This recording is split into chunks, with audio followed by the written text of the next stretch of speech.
Salut les amis, c'est MyTigra, je suis très content de vous retrouver sur ma chaîne YouTube. J'ai une patate d'enfer, mais alors une patate comme rarement j'ai eu une patate.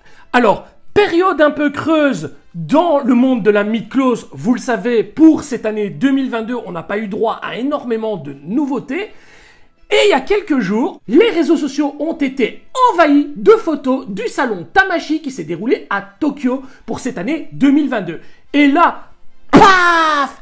Explosion de nouveautés. Cela va du Iki V3 EX, le Yoga V3 EX, Moss de la baleine en version Silver, un revival pour notre cher Misty qui se faisait très vieux. On a droit à du Seiya V4 EX, on a droit bien évidemment à du Thanatos EX, on a droit également à une version d'Odin EX, donc Seiya avec son armure d'Odin EX, on a droit également à un Seiya version manga, bref, énormément de choses, mais surtout, le gros nouveau personnage de ce salon, c'est le Thor EX de la gamme Asgard, tout simplement. Alors là, paf, explosion rétinienne, il y en a vraiment pour tous les goûts, on va se régaler. Une année 2023 riche en nouveautés. D'ailleurs, je vous invite à vous abonner si ce n'est pas encore fait à la chaîne parce qu'on va voir énormément de choses à vous présenter ici même. Alors, n'oubliez pas d'activer la petite clochette, les notifications, laisser des commentaires, enfin voilà, tout le blabla habituel. Si ce n'est pas encore fait, abonnez-vous parce qu'on risque bien de s'éclater durant cette année 2023. Aujourd'hui, par contre, on se retrouve pour une nouvelle vidéo de présentation de figurines qu'on va ranger dans la catégorie des previews. Et aujourd'hui, je vais vous parler de ce personnage dans sa version Revival. Alors, il s'agit bien entendu du Camus Chevalier d'Or du Verseau. C'est une figurine qui était déjà sortie il y a de nombreuses années, qui n'était pas super fidèle à la version du dessin animé, notamment au niveau des cuissardes. Il semble que Bandai ait rectifié le tir et nous propose aujourd'hui des nouvelles cuissardes plus lisses, sans ornement, et c'est plutôt une bonne chose. Alors, je fais cette vidéo un peu tard, malheureusement, et c'est pas plus mal parce que ça m'a permis de vous parler un petit peu des nouveautés du salon Tamashi 2022 qui s'est déroulé à Tokyo, je le rappelle. J'ai eu un petit souci au niveau de la livraison de ce personnage, voilà, mais c'est pas toujours des choses faciles quand ça provient du Japon. Donc, un énorme merci à Donglin d'avoir participé, d'être venu à notre rescousse, à la société NGS, qui, je le rappelle, est le sponsor de cette chaîne. Merci beaucoup à lui de nous avoir dépanné, NGS et moi, ce qui me permet aujourd'hui, même si c'est un peu tardivement, de vous présenter enfin ce Camus du Verseau dans sa version EX. Il n'y a pas énormément de différence entre cette version et la première édition, néanmoins, n'ayant jamais fait la vidéo de la première édition, j'en profite aujourd'hui pour vous parler de cette version Revival et pour m'amuser un petit peu dans une séquence posing en série qui, je l'espère, sera à la hauteur de vos espérances. Voilà les amis, on lance le générique tout de suite et c'est parti pour cette nouveauté. J'ai la banane, il y a du neuf qui arrive, je vous garantis, j'avais une baisse de régime quant aux figurines mid-close et plutôt un avis assez mitigé sur la continuité de Bandai. Vous le savez, Bandai trône à présent un logo Bandai Namco sur ses boîtes. On pensait que c'était plutôt la fin de Bandai, mais c'est le début d'une très belle aventure. Allez, c'est parti, générique.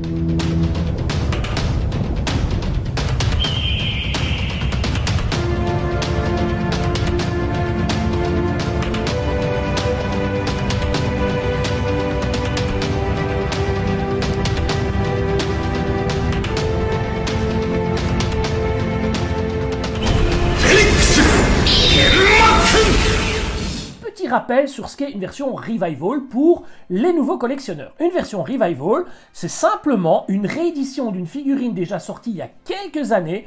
Généralement, Bandai essaie d'apporter un petit bonus supplémentaire, comme c'est le cas pour cette figurine avec ses fameuses cuissardes typées animées, comme ce fut le cas pour Shura du Capricorne en version Revival avec un nouveau visage, comme c'est le cas par exemple pour Aiolos du Sagittaire avec le petit bébé de Saori. Bref, dans les versions Revival, on a droit généralement à un petit bonus et on a droit également à quelques améliorations, parfois très légères et parfois assez conséquentes, ce qui n'est pas pour nous déplaire. Cela permet également de lutter contre une spéculation incessante au niveau des figurines assez rares à trouver.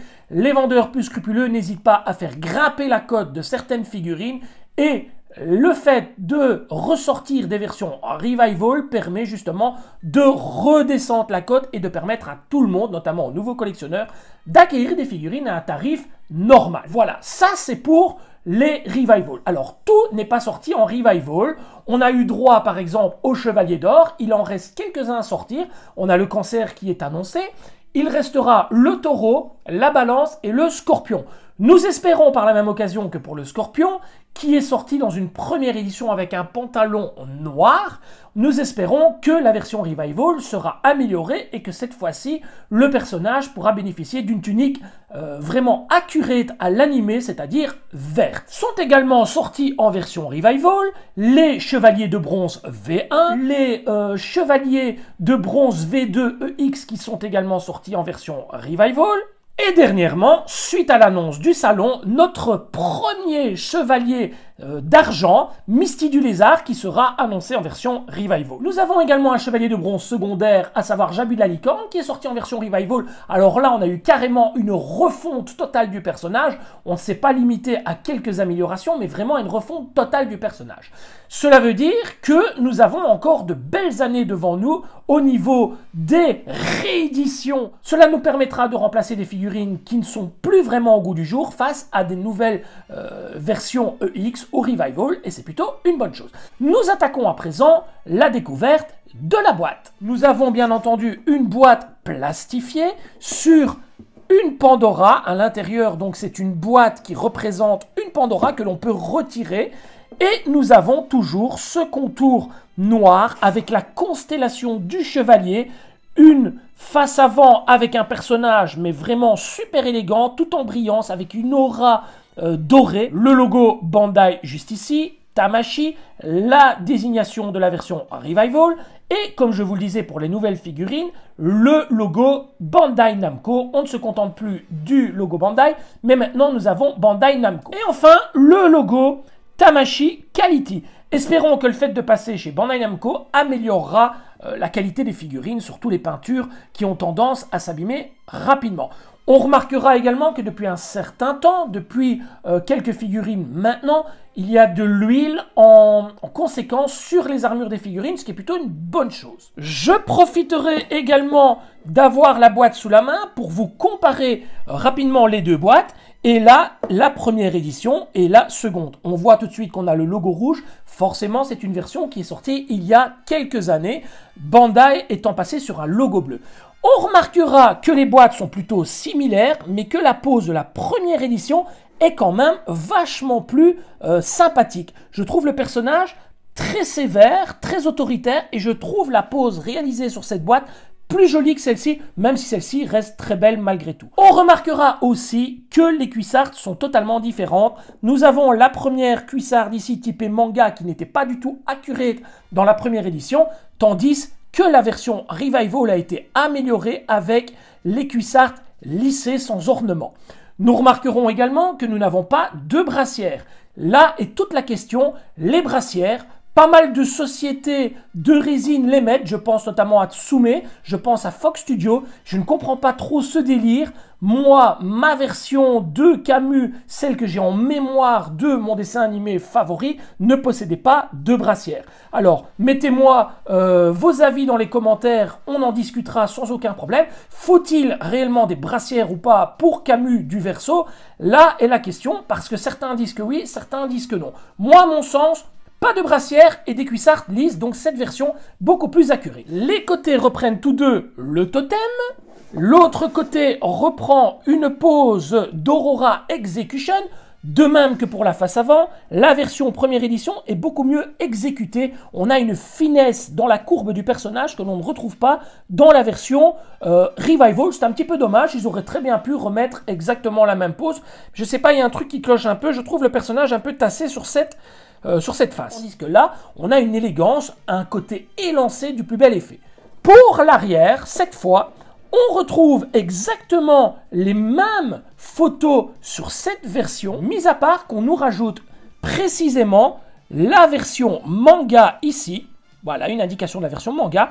On nous souligne qu'il y a bien des cuissardes lisses dans la boîte et ça permet vraiment de faire une différence visuelle, chose que l'on n'avait pas forcément sur la première édition. Un visage, yeux fermés, un visage bouche ouverte, un visage neutre, un visage regardant vers le bas et enfin un visage légèrement souriant. Une pose d'attaque, une pose avec la main levée vers le ciel et enfin le totem.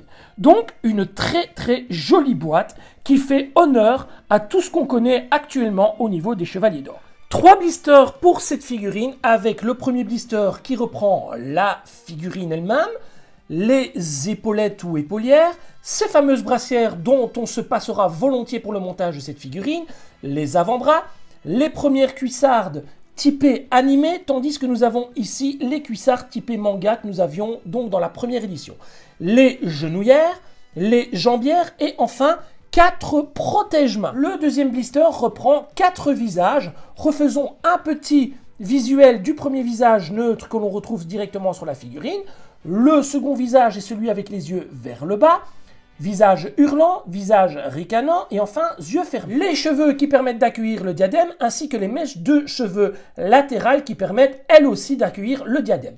Une première paire de mains, une seconde paire de mains, 3 paires de mains, 4 paires de mains, 5 paires de mains, 6 paires de mains et enfin une paire de mains jointes pour pouvoir exécuter l'attaque Aurora Execution. Donc énormément de mains pour ce personnage. La cape du personnage ici et juste en dessous la chevelure longue. Le troisième blister reprend une partie du totem que voici, la petite jarre du totem, le diadème, le plastron, la partie abdominale, la jupe et enfin la partie qui vient à l'arrière du plastron si on ne met pas la cape. Nous avons droit comme d'habitude à une petite carte qui reprend les pièces du personnage et quelques indications. Donc cette carte, je le rappelle, est à placer dans le classeur du Lion SOG, donc Soul of Gold, classeur qui malheureusement n'est pas vendu séparément. Il fallait vraiment acquérir la première édition du Lion Soul of Gold pour pouvoir avoir ce classeur. Malheureusement, Bandai nous fournit systématiquement pour les Revivals ce genre de petites cartes, mais celui qui n'a malheureusement pas acheté la version Soul of Gold avec le classeur ne peut pas les ranger. C'est bien triste, mais voilà. Ensuite, nous avons une notice d'explication que je vous montre tout de suite. 3 feuillets pour cette notice avec sur la première page l'intégralité des pièces énumérées. Le second feuillet reprend le montage. Aucune difficulté pour ce personnage, c'est vraiment un personnage très basique. On pourrait réellement se passer de la notice pour pouvoir le monter. Mais bon voilà, une notice c'est toujours sympathique. Le troisième feuillet reprend une partie du montage du totem. Et enfin, l'arrière reprend la suite du montage du totem. Voilà pour la notice. C'est du connu, c'est du déjà vu. Passons au personnage. Le personnage de Camus est plutôt fidèle à ce qu'on connaît de lui. Un côté assez sévère, assez autoritaire. Vraiment, le personnage très adulte. Le faciès représente bien le Camus que l'on connaît. Bien entendu, il faut rajouter la chevelure longue qu'il y a dans la boîte. Mais au niveau du personnage, c'est plutôt une belle réussite. Le visage est très sympathique et les autres visages dans la boîte correspondent hyper bien au profil du Camus que l'on connaît. Au niveau de la rigidité du corps du personnage, faisons le test tout de suite, c'est assez rigide. On a la jambe ici qui a tendance à tomber légèrement, mais c'est plutôt correct comparativement à la première édition qui, je peux vous le garantir, a vraiment perdu en rigidité avec le poids des années. Alors au niveau du grand écart, c'est correct. Donc le bas des jambes, c'est bien. Les pieds, pareil. Les bras, tout à fait correct. Vous entendez, ça craque, c'est plutôt pas mal.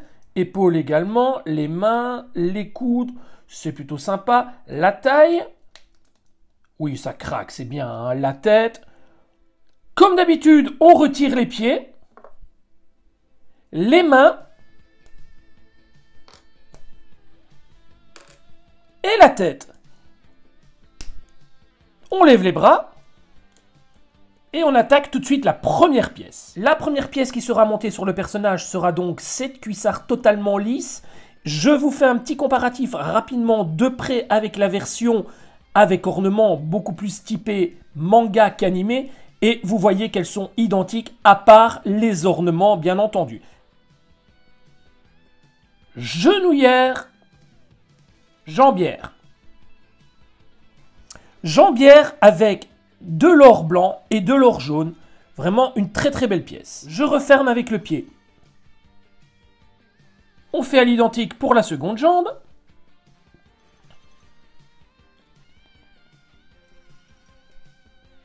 On continue avec les bras et vous remarquerez que l'avant-bras est beaucoup plus argenté que doré.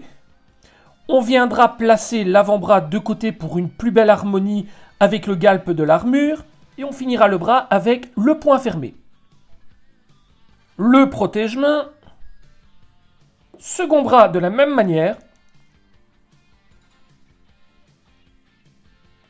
La partie abdominale qui se déclipse, bien entendu, en deux parties. Partie très fragile au niveau peinture. Faites attention à ne pas trop la manipuler, comme ça a toujours été le cas pour ces parties abdominales. On vient ensuite placer le buste qui s'ouvre par l'arrière.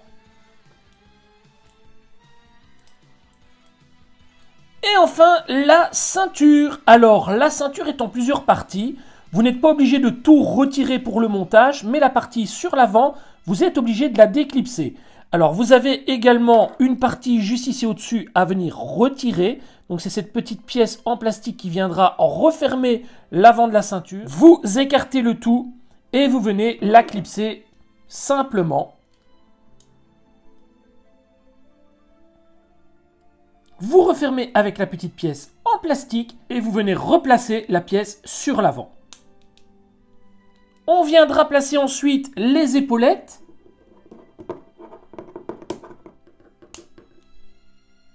Et enfin la cape.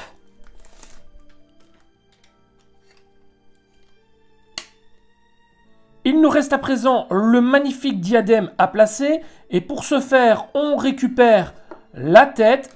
On va venir retirer la chevelure avant, ainsi que les petites mèches latérales qui sont beaucoup plus larges lorsque le diadème n'est pas mis. On va retirer la partie avant de cette manière et on va venir mettre les petites mèches latérales beaucoup moins épaisses qui permettront le passage du diadème.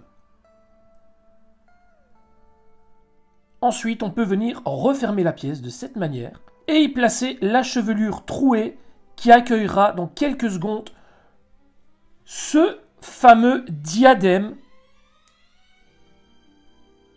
Et là, résultat magnifique, vraiment superbe. N'oubliez pas la chevelure longue qui se trouve sous la cape. Vous venez directement la placer en dessous de la tête du personnage de cette manière pour plus de facilité. Une fois que cela est réalisé, il ne vous reste plus qu'à placer la tête sur le personnage. Et voilà, le personnage est à présent monté dans son intégralité. Le personnage est réellement fidèle à Camus et sans surprise, sans mauvaise surprise, on a un très très beau visuel, un très beau personnage avec une armure très brillante, beaucoup plus brillante que la première édition qui, avec le poids du temps, le poids des années, a tendance à légèrement ternir. Voilà, ça fait partie du jeu. Une armure plus récente, forcément, brillera plus. Les poussières, la lumière, etc. ont tendance à légèrement ternir les armures. Et donc, ce personnage aura réellement un grand intérêt si vous désirez remplacer votre première édition pour pouvoir avoir des cuissardes un peu plus accurate, mais également si vous voulez une brillance un peu plus sympathique au niveau de l'armure. Moi, je suis très très content de ce personnage. Et je vous propose à présent de passer dans une séquence de posing en série et de pouvoir nous amuser avec les différentes mains, mais également les différents faciès. Amusons-nous, il est temps de profiter pleinement de ce personnage. Séquence de posing en série, les amis. J'ouvre une toute petite parenthèse. J'ai un petit souci avec ce Camus du version en version Revival, et ce souci n'est autre que les jambes en X. Cela veut dire que lorsque vous mettez le personnage debout, mais les jambes ont tendance à rentrer vers l'intérieur. Il y a une solution, rassurez-vous. Elle consiste tout simplement à remplacer la jambe de gauche par celle de droite, et pour ce faire, vous allez simplement tirer sur assez fort. Hein. Ici, bon, c'est fait légèrement parce que j'ai déjà déboîté le bas des jambes. Il vous suffit de retirer cette partie, retirer cette autre partie et de les intervertir tout simplement. Voilà, c'était la petite astuce très simple. Allez, c'est parti, on peut s'amuser enfin sans contrainte pour cette séquence de posing en série.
Voilà les amis, cette vidéo touche à présent à sa fin et j'ai toujours la banane. J'ai passé un super moment, mais vraiment une éclate totale. Pour résumer mon avis sur cette version Revival de Camus, si vous ne le possédez pas, il faut en faire l'acquisition impérativement. Alors cette version va tourner aux alentours de 100, 110, 120 euros si je ne m'abuse en version européenne. Donc, abat la spéculation à des tarifs avoisinant les 200 euros pour la première édition. La première édition, dans ce cas précis, ne vaut absolument plus le coup. Maintenant, si vous êtes des adeptes des premières éditions pour le côté collector, rien ne vous empêche d'en faire l'acquisition, mais certainement pas à des tarifs avoisinant les 200. Je l'ai même vu parfois à 250 euros. Contentez-vous de la version Revival. La couleur de l'armure, très brillante, forcément, ça sort de boîte, c'est tout neuf, c'est tout frais. Et moi, j'aime bien les choses très propres, très brillantes, et surtout quand il s'agit d'un chevalier d'or. Vraiment une belle surprise que ce personnage. J'ai vraiment passé un excellent moment, comme je vous l'ai dit. On a de belles nouveautés qui arrivent pour cette année 2023, mais 2022 n'est pas fini. On a encore quelques sorties qui doivent arriver incessamment sous peu. On a notamment le fameux Babel du Centaure. Alors, je vous le dis d'avance, je vais faire la vidéo de cette figurine. Ça risque d'être une vidéo explosive, parce que je vais dire ce que je pense. Je pense sincèrement, j'en suis quasiment certain, que ce Babel et moi, on va bien se prendre la tête lors de la vidéo. Je vous présenterai également en vidéo le Dragon V2 Golden Edition qui est sorti lors du salon Tamashii à Tokyo. On verra un petit peu les différences avec la version Hong Kong. On aura, pour les amoureux de la résine, de la statue Senseiya, à savoir le lion Ayoya, avec une belle surprise quant à la présentation.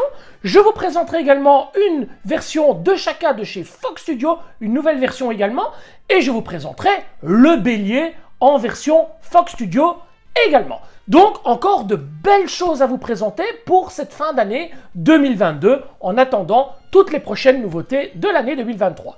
Je vous l'ai dit en début de vidéo, je ne sais pas si vous l'avez fait ou pas, je vous le rappelle, abonnez-vous à la chaîne si ce n'est pas encore fait, activez les notifications, laissez un pouce bleu, laissez des commentaires, dialoguez, posez-moi des questions, je me ferai un plaisir d'y répondre, c'est avant tout ça le partage. Les amis, je vous embrasse, je vous dis à très bientôt, longue vie à Senseiya, profitez bien de votre passion, mais surtout profitez bien de vos proches, c'est là tout l'essentiel. Je vous embrasse, à très bientôt les amis, ciao ciao.